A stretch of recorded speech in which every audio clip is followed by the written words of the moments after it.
Hello, I'm Angie Austin with Oil and Gas 360, and welcome to the 2015 Entercom Oil and Gas Conference here in Denver, the 20th year of the conference.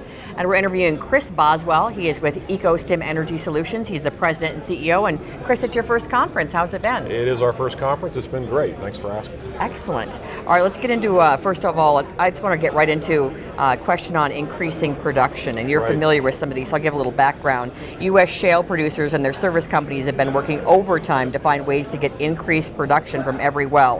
One trend seems to be towards more frac stages per completion, but EcoStim is suggesting that it's possible to get more hydrocarbons from the same or less frac stages. So let's talk about how that works. Yeah, we believe in targeting your stages, and the reason we go after that approach is in Argentina the cost of a stage is about 10 times what it is in the U.S. Interesting. And so when it's $600,000, $700,000 to complete a stage, we use a proprietary technology that helps us highlight sweet spots in the shale clay, and then we use diagnostic tools based on fiber optic technology that allows us to determine how accurate our predictions are.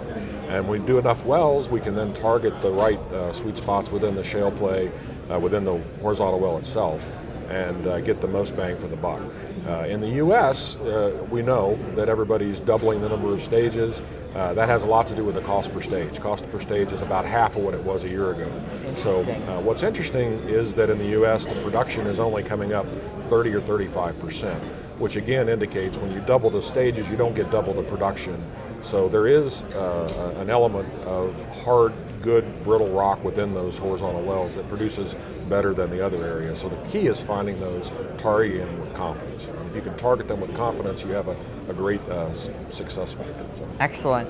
All right, we talked, you mentioned Argentina. EcoStim's work to date has only been in Argentina. That's right. Could you outline the similarities to U.S. shale basins and what makes the Vaca Muerta an attractive shale basin for you? Well, first of all, I started this company 3.5 years ago after we farmed some blocks out from a previous company to ExxonMobil. Exxon told us that they thought that this was one of the best shale rocks in the world. Interesting. And it's about 2,000 feet thick at its thickest point, 600 feet thick at some of the thinner points.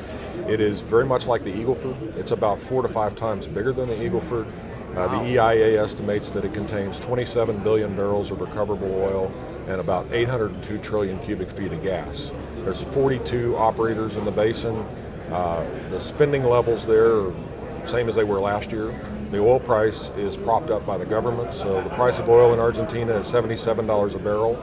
The price of gas is $7.50 an MCF, so substantially better than you see in the international markets. Oh my. All right, let's talk more about that location then. Being the first mover in Argentina with the right expertise and equipment has provided what you call superior pricing power. We talked about that just a little bit. Yep. Can you explain why pricing is superior in Argentina and what type of revenue growth you believe you can achieve? We touched on that a bit. Let's get more into that. I think 80% of the shale in the world that's been identified is outside of North America. 80% of the equipment and technology and know-how you need to develop it is inside of North America.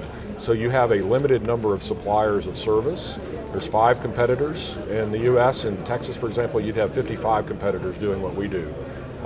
Argentina is a difficult country to work in, so it takes a lot of local knowledge. We have 2 of our founders grew up in Argentina, worked on the oil fields down there. It's been producing oil for about 100 years, but getting equipment into the country is not easy. There's a very protectionist government.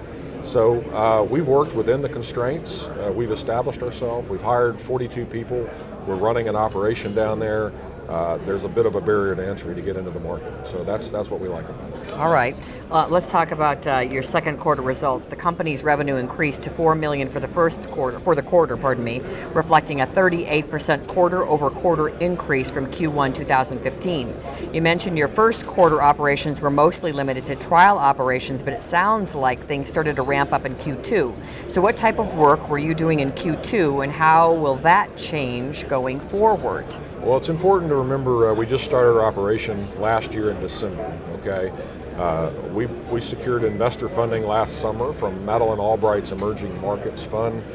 They're very focused on bringing technologies from the U.S. to the international markets. So we moved our first set of equipment in last year.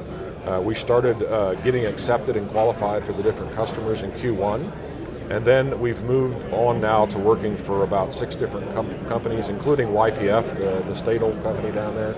And July was our best month ever. So we're now able to attack more of the market because we've got more of the customers qualified to work for. So. All right. Let's talk about manpower. You stated, I think you stated that the goal is to take working horsepower from 10,000 HP to 52,000 by early 2016, and to be able to increase manpower to 3 crews. So what is the projected timeline for getting all of this additional horsepower operational in Argentina? Well, we just completed an equity offering. We're one of the few companies in the oilfield service space that has completed an underwritten equity offering this year. We closed that $30 million financing in July, and so all of that capital is being used to move about 42,000 additional horsepower. Well, put it this way, 27,000 horsepower is being moved from here, and another 16,000 horsepower is being built in country. That'll all be available for us come January, February timeframe. And we've already started hiring the people to operate that crew. We've already started securing customer contracts and opportunities down there. So we expect our revenue to, I think analysts estimate we'll do 18 to 22 million in revenue this year. We should have an opportunity to as much as triple that next year. And there's not very many companies in our space right now that have that kind of growth opportunity. Right. So. All right, let's look ahead then. After your operation has absorb this additional horsepower in Argentina, where will the next leg of growth come from, and where do you plan to launch next? When are you maybe coming to the U.S. shale basins? So the Vaca Muerta is about 4 to 5 times bigger than the Eagle Ford. The Eagle Ford went from 4 rigs to 265 rigs at its peak, from 1 or 2 frac crews to 87 frac crews in just 4 years. We have about 10 frac crews in Argentina collectively now. As that market grows, we're going to grow with it. We've started looking at Mexico. We've started looking at Colombia. We have some relationships there. Those are good markets when the commodity pricing is a little better. Right now, we're going to stick to Argentina, grow there. I don't see us coming back to the United States unless we really get full adoption on our technology, because we need to compete on technology. And if we can't compete on technology, we're up against 55 other companies that are doing the same thing we're doing, and that's really not attractive for us. Yeah, you're having fun, aren't you? We are. We're having a blast. And enjoying Argentina? It's a great place to go. Good wine, nice people, beautiful scenery. It's a nice place. Excellent. Thanks, Chris. Okay. Chris Boswell, he is with EcoStim Energy Solutions, the president and CEO. I'm Angie Austin with Oil and Gas 360. Thanks for joining us.